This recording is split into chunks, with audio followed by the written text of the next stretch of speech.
اگر میری زوجہ گھر کا کام کرتی ہے، یہ بھی ضمناً آپ کو بتا دوں، بہنیں تو بڑی خوش ہوں گی، چھلانگیں لگائیں گی، عورت پر گھر کا کام کرنا واجب نہیں ہوتا، قضان، آپ اس پہ سختی نہیں کر سکتے، بلکہ اگر بچی ایسے گھر سے آئی ہے جہاں وہ پکا ہوا کھانا کھاتی تھی، خانسامہ وغیرہ تھا، اور اسے پکانا نہیں آتا، تو آپ کو پتا ہے شرعی مسئلہ کہ شوہر پہ اس کو پکا ہوا کھانا دینا واجب ہے، پکا ہوا کھانا۔ بیوی کے اوپر کپڑے دھونا، برتن دھونا، استری کرنا، بچے سنبھالنا کوئی واجب نہیں ہے، دودھ بھی پلانا ماں پر واجب نہیں ہوتا، ہاں اگر بچہ کسی اور ماں کا دودھ قبول نہ کرے تو الگ بات ہے، پھر اس کو پلانا واجب ہوگا، ورنہ ماں پہ دودھ تک پلانا بچے کو واجب نہیں ہوتا۔ یہ آپ نے دین کبھی سیکھا ہے؟ بیچاری ساری بہنیں ہماری چولہے کے سامنے کھڑی ہو کر 4-4 5-5 گھنٹے میں ڈشیں تیار کرتی ہیں، اور جب کھانا آپ کے سامنے لے کر آتی ہیں تو آپ لات مار کے کھانا پھینک دیتے ہیں، یہ بنا کے لائیے، نمک تیز ہے، بوٹی گلی نہیں، مرچیں تیز ہو گئی، کہاں ہے آج کل تیرا ذہن؟ انہیں بتاؤ کہاں ہے، پوری رپورٹ دو سارے دن کی، کہاں ہے ان کا ذہن؟ تمہیں استری شدہ کپڑے مل رہے ہیں، تمہارے بچے وہ سنبھال رہی ہے، تمہارے ہاتھ پاؤں تک وہ دبا رہی ہے، جب تم فریاد کرتے ہو اور فرمائش کرتے ہو چائے بن کر تمہارے سامنے آ جاتی ہے، وہ نوکر نہیں ہے ہماری، وہ اگر یہ کام کرتی ہے تو اس کا احسان ہے۔ ہم نے جب شریعت کو سیکھا تو ہم نے اپنے گھر میں یہ چیز واضح کر دی۔ میری ماشاءاللہ زوجہ بھی عالمہ ہے، اور پوری دنیا میں بہت سارے ممالک سے لوگ ان سے پڑھ رہے ہیں، سارے بچے میرے عالم مفتی بن رہے ہیں، بچی بھی میری وہ عالمہ بن رہی ہے، ہم نے تو گھر میں ایسا ماحول بنا دیا۔ لیکن اب آپ کہیں گے مفتی صاحب جب ہم بیوی کو کہہ دیں گے تجھ پہ واجب نہیں، وہ کہاں کام کرے گی؟ کرے گی۔ انہیں یاد دلائیں کہ بی بی فاطمہ رضی اللہ تعالیٰ عنہ پر بھی واجب نہیں تھا، لیکن گھر کا سارا کام خود ہی کرتی تھی وہ۔ لیکن اب میں جو آپ کو سمجھانا چاہ رہا ہوں، اگر ایک بیوی پہ کوئی چیز واجب نہیں تھی، اس میں کوتاہی ہوئی، کیا آپ کے لیے جائز ہے کہ آپ اس کے منہ پہ تھپڑ مارے، اسے ماں بہن کی گالیاں بکے کہ آپ کے کپڑے پہ استری کیوں نہیں کی؟ اگر وہ چائے بنانا بھول گئی تو کیا آپ کے لیے جائز تھا اس کو لات مارنا؟ اگر ہے تو لائیے شریعت کی دلیل پیش کریں، ورنہ میدان محشر میں گرفت کے لیے تیار رہیں۔ اللہ تعالیٰ نے ایک آزاد مخلوق کو آپ کے تابع کیا ہے، وہ غلام یہ کنیز نہیں تھی، آزاد مخلوق کو آپ کے تابع کیا ہے۔ اس کا کیا مطلب ہے؟ وہ آپ کی کوئی غلام یہ کنیز تو نہیں بن گئی کہ آپ جس طرح چاہیں اس کے ساتھ رویہ اختیار کریں۔ میدان محشر میں حساب کتاب ہوگا۔ میرے آقا نے اپنے آخری خطبوں میں اہم ترین باتیں کی، اسی سے اندازہ کر لیں کہ کتنی اہم بات ہے کہ سرکار نے ارشاد فرمایا، اللہ تعالیٰ نے تمہاری بیویوں کی شکل میں ایک کمزور مخلوق کو تمہارے تابع کیا ہے، میں تمہیں تمہاری بیویوں کے معاملے میں ہمیشہ تمہیں اللہ سے ڈراتا ہوں، تم اللہ سے ڈرتے رہنا، ان پر ظلم مت کرنا۔ حضرت عمر فاروق رضی اللہ تعالیٰ نے کہا سرکار کی بارگاہ میں حاضر ہو، یا رسول اللہ جب تک ہم مکے میں تھے ہماری عورتیں ہمارے سامنے بولنے کی ہمت نہیں کرتی تھی، لیکن جب ہم مدینے میں آئے تو یہاں انصار صحابہ جو مدنی تھے ان کی ازواج ان کو جواب دیتی ہیں، یعنی کوئی ہے بات تو کوئی بدتمیزی نہیں، دائرہ ادب میں رہ کر۔ تو کل میری زوجہ نے بھی مجھے جواب دیا، سرکار مسکرا دیے، اور آپ نے ارشاد فرمایا کہ عمر عورتیں ٹیڑھی پسلی سے پیدا کی گئی ہیں، اگر ان کو سیدھا کرنے کی کوشش کرو گے تو یہ ٹوٹ جائیں گی، ان کو ایسے استعمال کرو۔ عمر فاروق رضی اللہ تعالیٰ عنہ 6.5 فٹ کا قد، یہ لمبے چوڑے لہیم شہیم، اور آپ یہ کہہ رہے ہیں میری زوجہ میرے ساتھ ایسا کر رہی ہے۔ سرکار فرما رہے ہیں اللہ نے ان کو ایسا ہی پیدا کیا ہے۔ اس سے بھی ذرا سمجھیے، بعض اوقات زوجہ ایسی ہی ہوتی ہے کہ اگر وہ فرض کر لے کہ آپ سے کوئی بات سخت کہہ دی، کچھ کہہ دی، آپ کے نبی نے کتنی پیاری تلقین کی ہے، درگزر کرو، اپنے یہ ڈھولے شولے بیوی پہ مت آزماؤ کہ جیسے اس نے کہا ایک تھپڑ مارا اس کے منہ پہ لکیریں چھاپ دی اور چلو جی بیٹھ جاؤ اب آرام سے، اب آئندہ کر کے بتا ذرا تو ٹھیک ہے آپ نے بدماشی کر لی۔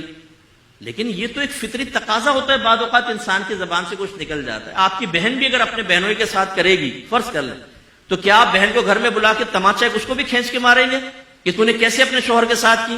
نہیں، آپ تو اس کا پردہ ڈھکیں گے، آپ کہیں گے بھائی یہ بتاؤ میری بہن گونگی ہے کیا؟ تم ظلم کرتے رہو، وہ سہتی رہے، خاموش رہے، کچھ نہ کرے؟ قربان جائیں آپ کے اوپر، بہن آئی تو کچھ نہ بولے، بیوی آئی تو منہ سیدھو اس کا۔ بالکل ہمارے گھروں میں یہ جو غلط چیزیں چل رہی ہیں، حد اعتدال سے آگے نکل جانا، اس کی طرف فکر کرنی چاہیے۔ لیکن میں نے کہیں غلط اس کو رخ نہ لے جائیں تو میں ایک آپ کو سنا دیتا ہوں ایک بات بھی۔ ایک بھائی نے کہا کہ یار میری بیوی کام ہی نہیں کر رہی گھر کا. جب اس کو کہا کہ کام کرو تو اس نے سنا دیے 2-4 کلپ کہ ہم پہ تو واجب ہی نہیں ہے گھر کا کام کرنا. تو پھر اس کو یہ ترکیب بتائے گی کہ تم ایسا کرو کہ اپنی زوجہ سے کہو کہ ٹھیک ہے تم پہ واجب نہیں، بالکل نہ کرو، لیکن شریعت نے مجھے دوسری شادی کرنے کی اجازت دی ہے اور دوسری بیوی میں اسی شرط پہ لے کر آؤں گا کہ گھر کی کام کرے گی، تم بالکل نہ کرو. پتہ چلا کہ بیوی نے کہا نہیں میں کرنے کے لیے تیار ہوں، تم یہ قدم نہ اٹھاؤ.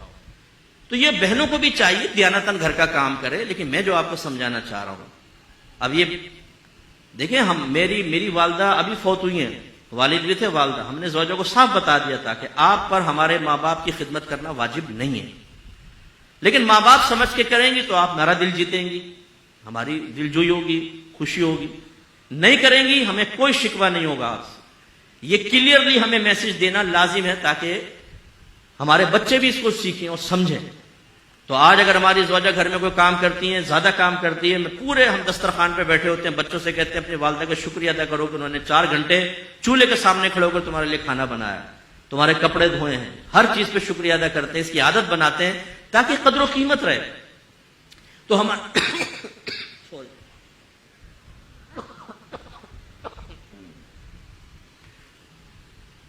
تو ہمارے گھروں میں جو یہ غلط چیزیں، رسومات، میں رسومات میں لوں گا، خاندانی رسومات میں، کہ بیوی کو دبا کر رکھو، بیوی کو بولنے نہ دو، اگر کچھ بولے تو تھپڑ مار دو منہ پہ، تو ذلیل اور بے عزت کرو بچوں کے سامنے، خاندان والوں کے سامنے. غلط چیزیں ان کو ختم کریں. اسی طریقے سے میری بہنوں سے میری گزارش کہ اللہ تعالیٰ نے شوہر کا بہت حق رکھا ہے. بعض بچیاں ایک ایسے گھر سے تعلق رکھتی ہیں جس میں وہ دیکھتی ہیں کہ ہر دفعہ امی ابو کو دبا لیتی ہیں، اور ابا جان جو ہیں وہ عزت بچاؤ مہم پر ساری زندگی چلتے رہے. عزت بچاؤ مہم، عزت بچاؤ مہم. وہ بیچارے بدتمیزی کر رہے ہیں، بیویوں کہتے ہیں چھوڑو یار، خاموشی سے نکل گئے. وہ بیٹی جب یہ کرتی ہے آبزرو، تو اس کا ذہن بن جاتا ہے کہ مجھے بھی ایسا کرنا ہے.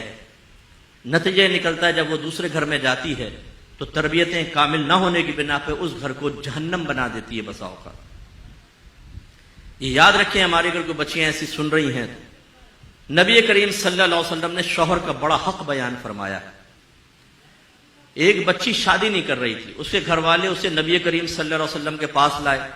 یا رسول اللہ یہ شادی نہیں کرتی. سرکار نے فرمایا تم کیوں شادی نہیں کرتی؟